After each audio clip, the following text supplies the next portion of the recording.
Prepare tayo ng almusal. Ayan, may ano to, complete siya. May chia seed, multigrain instant oatmeal. Ayan. Tapos saging.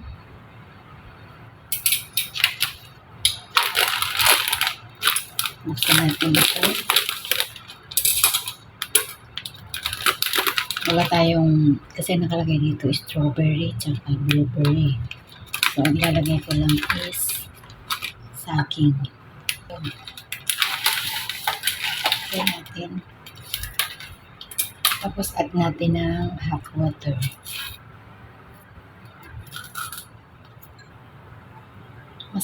Masarap siya pagka may halo ng prutas.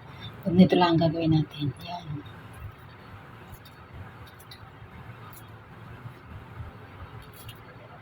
Maganda yung oatmeal kasi high fiber siya.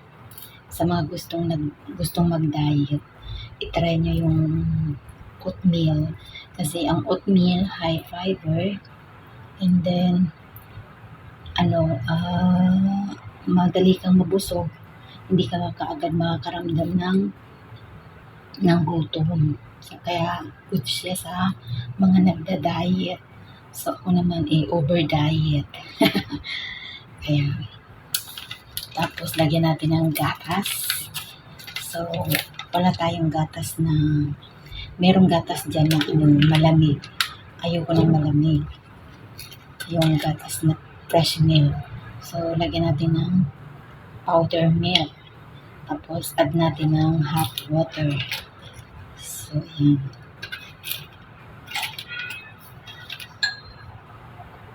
Lagyan natin ng hot water. Tapos, i-soak natin siya ng mga ilang seconds lang. Yan. Matamis na ito kasi matamis naman yung saging. So, mix natin. Ayan, ganito lang. Kung meron kayong fresh milk, merong sarap ng fresh milk. Kasi malamig. Ayaw ko ng malamig. So, ganito lang. Madali naman siyang maluto. Kasi bagong kulo yung tubig. So, pag gagawa kayo, kailangan bagong kulo yung tubig. Para madali siyang maluto. Kasi kung hindi bagong kulo, matagal siyang maluto. So, ganito lang. Pwede nyo lagyan ng kahit anong prutas. Kumain na ako ng apple. So, ito ang breakfast ko. Minsan, ito yung tanghalian ko. Or gabihan ko. Minsan lang. Hindi naman everyday. Pero sa mga nagda-diet, kung gusto nyo, i-try nyo yung oatmeal. Ayan. Sarap. Ito kompleto to, may chia. Di ba yung chia is maganda sa kung gusto, yung mahirap kayong tumae. Ayan. So, try nyo guys sa mga gustong mag-diet. Thank you. Kain tayo guys ng almusal. Ito yung oatmeal. Sa mga gustong mag-diet, try nyo. Sa akin naman, hindi naman ako, over-diet na ako. So, gusto ko lang kasi maganda to pagka yung magpupup ka. Maganda siya.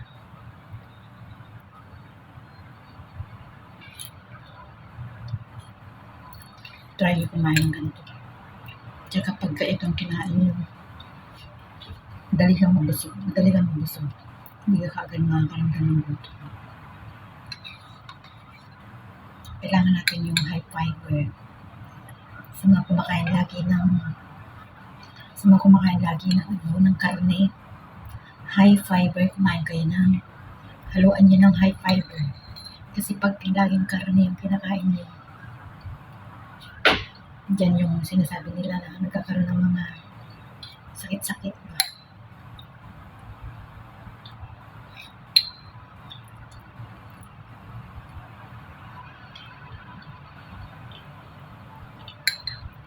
Ang sarap.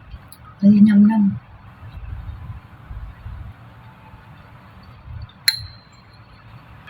Yung isang pack na yon na oatmeal, sakto yun na pang almusal.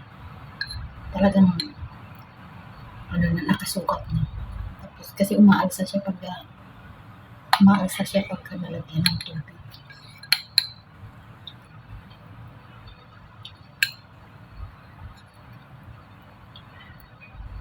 Minsan-minsan lang naman ako kumakain ng ganito. Minsan tinapay sa umaga. O sa tanghali naman, pag ako lang, kinakain ko kamote, ugay, o kaya gabi, ganun. Minsan-minsan.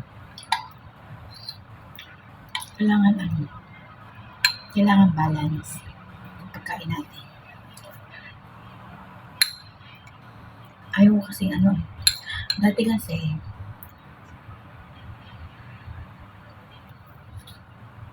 kasi mataba ako. Nung dalaga pa ako, ang taba ako. Hirap ako bumili ng damit. Naiingit ako sa mga kaibigan ko.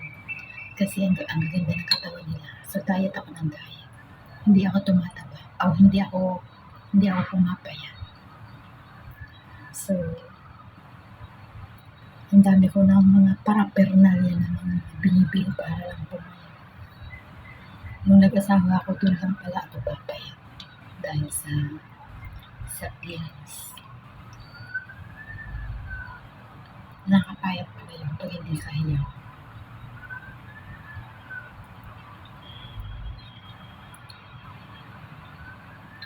Ang linaw na. Ang sarap. Pinili ko to sa 360 na oatmeal. Sa mga nandito sa Hong Kong, visit nyo sa 360. Ang dami.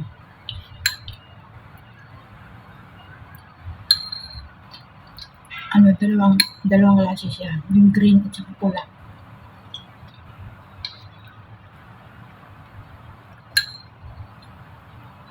Ayun guys, salamat sa panonood. Kain na rin kayo ng oatmeal. Thank you, bye-bye.